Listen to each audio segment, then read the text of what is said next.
After Sarah, Abraham's beloved wife, passed away, Abraham was very sad. He had loved Sarah very much. But life continued, and Abraham found companionship again. He took another wife, and her name was Keturah. She was a kind woman, and she brought new life into Abraham's household. Abraham was old, but he was still strong in his faith and in his spirit. He knew God had a plan for his family, a plan that started with Isaac, the son God had promised him and Sarah. But his family was now growing in other ways too, bringing new people into his story and lineage. Keturah and Abraham had 6 sons together, which was a great blessing. Their names were Zimran and Jokshan and Medan. Then there was Midian and Ishbak and also Shua. These sons grew up in Abraham's camp, learning from their father. They were part of Abraham's large and expanding family. Even though these sons were important to Abraham, he always remembered the special promise God had made about Isaac. Isaac was the child of promise, the one through whom God's special plan would unfold for many generations to come, leading to a great nation. Abraham was a very wealthy man with many flocks and herds, silver and gold and many servants. His new sons with Keturah saw this wealth all around them as they grew. They knew their father was a great man, respected by all. They played and learned, and Abraham surely loved them very much. It was a big family, full of the sounds of children once more. But in Abraham's heart, the covenant God made was clear. And Isaac held a unique place, a place that could not be shared in the same way with his other children, no matter how dear they were to him. These new sons represented new branches of Abraham's family tree, spreading out. They would one day have families of their own, and become ancestors of other peoples. Abraham in his old age was surrounded by these younger children, a sign of God's continued blessing of fruitfulness. He taught them about God, just as he had taught Isaac. He shared his wisdom and his experiences. However, the main line of God's promise, the one that would lead to kings and eventually to the Savior, was always understood to pass through Isaac, the miracle child born to him and Sarah in their old age.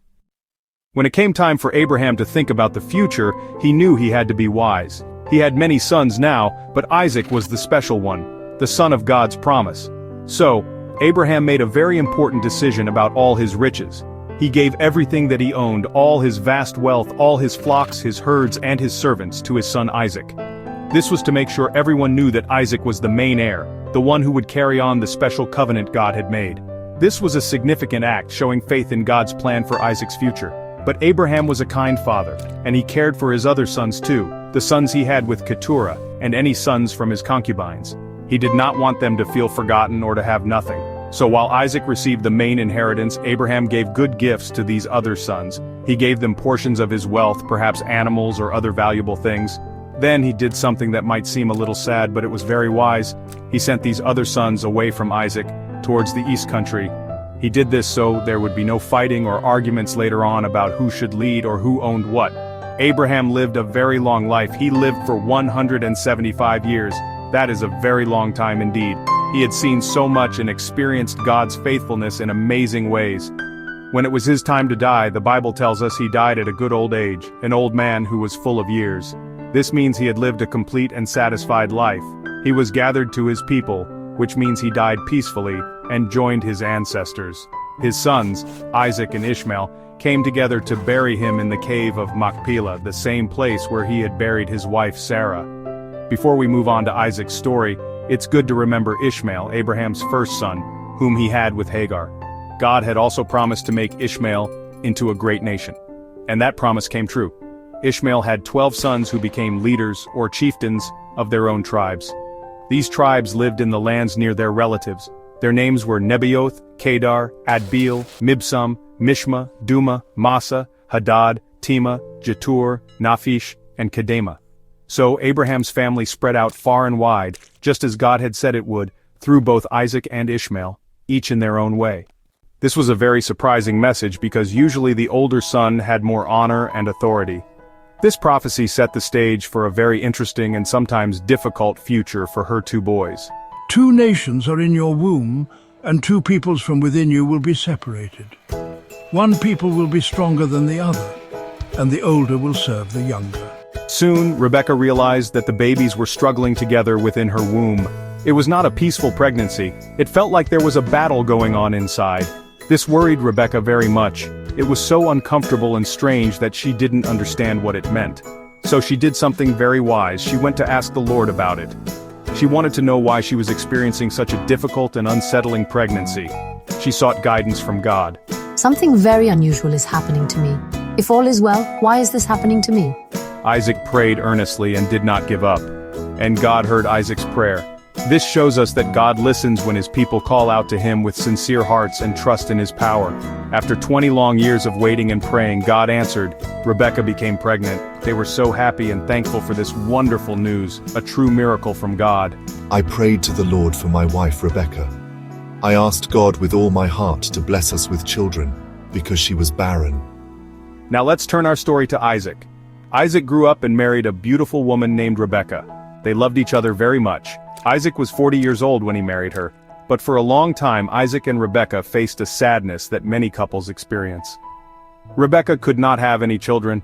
This was very hard for them, especially in those times when having children was so important for carrying on the family name and the promises of God. Isaac knew that God had promised his father Abraham that his descendants would be as many as the stars in the sky. This division of affection, where one parent preferred one child and the other parent preferred the other, was going to cause some big problems in the family later on. It created a hidden tension between the brothers. I loved Jacob more. Perhaps it was because Jacob was quieter and stayed closer to home, helping me more. Or maybe I remembered the prophecy God had given me before they were born, that the older would serve the younger.